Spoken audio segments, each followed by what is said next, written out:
I've sold my soul to the devil.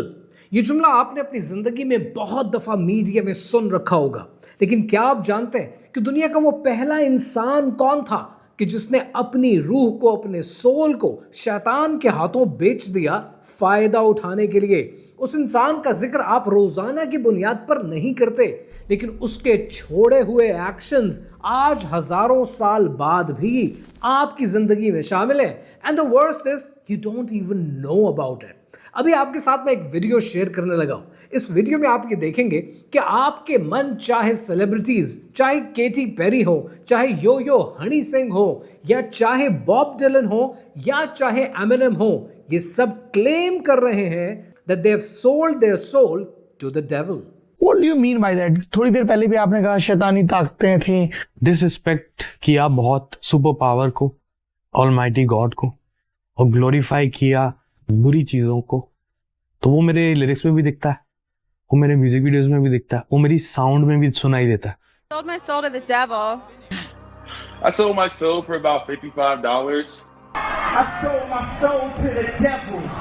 I know it's a crappy deal. Lisa came with a few toys like a Happy Meal. Had we sold our soul to the devil? How else can you explain us being here on the Well, it goes back to the destiny thing. I mean, I made a bargain with it, long time ago, and I'm holding up my end. What was your bargain? To get where I am now. Should I ask who you made the bargain with? with the chief commander. On this earth? And on this earth, and then in a world we can't see. And it's sounding a little bit strange, and I'm like, if you don't get this right now, I swear to Lucifer, I'm gonna... Who wants to pray to the devil with me? Who's in with me? Come on, hey, let me see those horns. Dear Dark Lord Satan, hope everything's good with you. Ask you to grant tonight's nominees continued success in the music industry.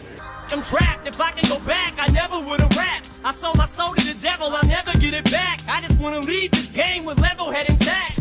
Okay. Hell is where our agents make our deals with the devil. I kind of sang about, what was going on in my life at 15, and that's how I got introduced to the music industry. Because I swear I wanted to be like the Amy Grant of music. Yeah. But it didn't work out, and so I sold my soul to the devil. It didn't work out, and so I sold my soul to the devil. اب یہاں پر ایک سوال بنتا ہے کہ لوگ اپنے civil کو، اپنی روح کو شیطان کے ہاتھوں کیوں بیچتے ہیں، اور کیا یہ بیچنے سے فائدہ ہوتا ان کو؟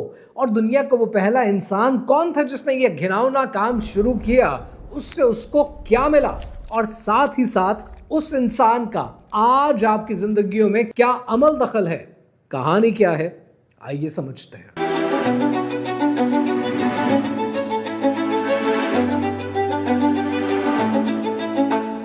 ابھی اسکرین پہ جو ویڈیو میں آپ کے ساتھ شیئر کرنے لگا ہوں، یہ ویڈیو دیکھ کر تو آپ حیران ہو جائیں گے. یہ صدیوں پرانی ویڈیو نہیں ہے، یہ 2025 کی ویڈیو ہے.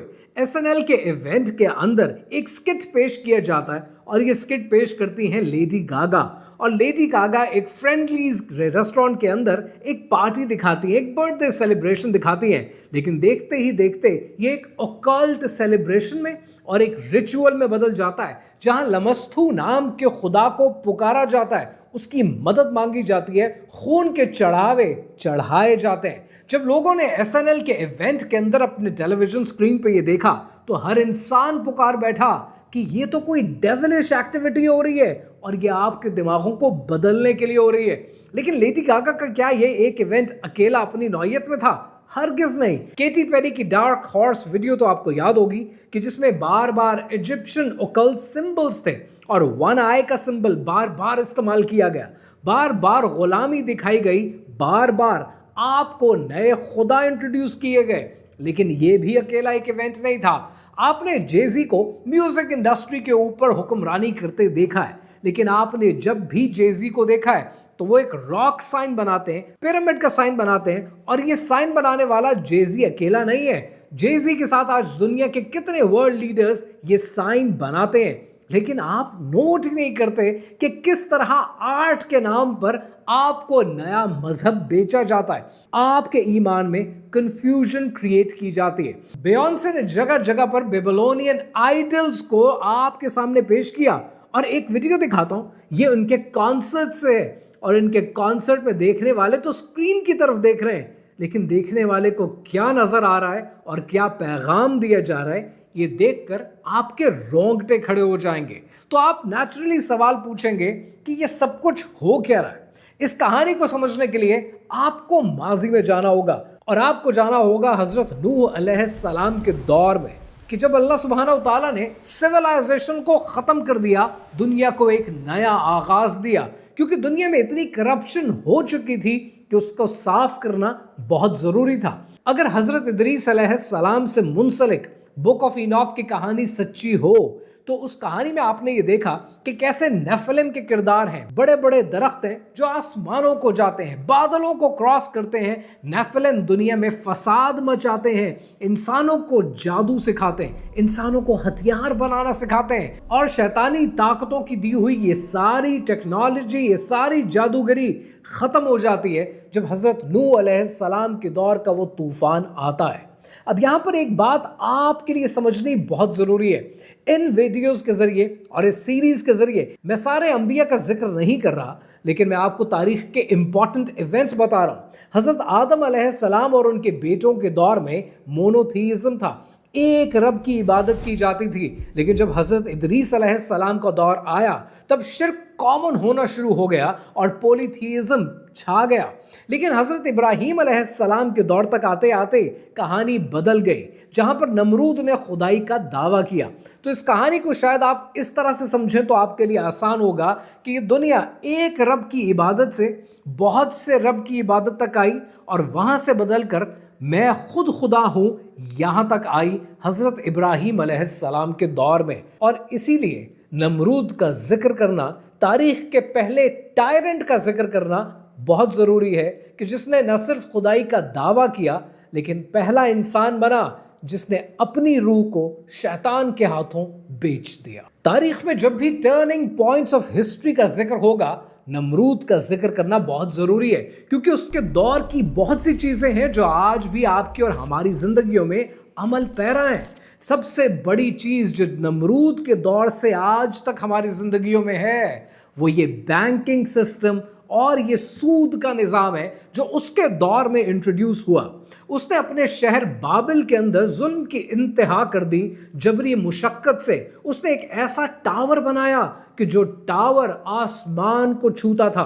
ابن کثیر کے مطابق یہ ٹاور بیک برکس کے ساتھ اور بٹومن کے ساتھ بنایا, اور اس ٹاور کا مقصد یہ تھا کہ نعوذ باللہ خدائے بزرگ و برتر کا مذاق اڑایا جائے کہ اب ہم آسمانوں تک پہنچ سکتے ہیں لڑنے کے لیے. بہت اونچا اس ٹاور کو جو بنایا گیا, اس مینار کے اندر جگہ جگہ پر پولیتھیزم شروع ہو گیا, بتوں کی عبادت شروع ہو گئی.